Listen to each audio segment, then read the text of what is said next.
Hi, my name is Sofia Isabel Alvarez. I'm 22 years old. I'm 5'1", and I live in Taguig City. Front the wall, face the wall, and look at the camera.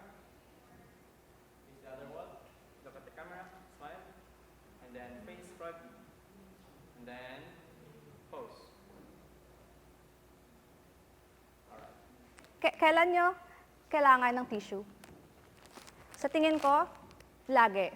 Kasi, lagi natin kailangan to for hygiene, di ba? Kung kailangan natin magpunas ng kamay, kailangan natin ng tissue. Kung kailangan natin magpunas ng ating pawis, pwede rin gamitin ng tissue.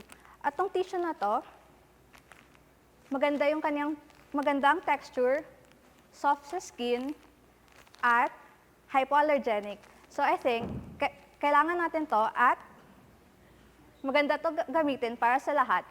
Mapa-baby man o sensitive skin, pwede to sa'yo. 1, 2, 3, pose. And then, alright, next pose.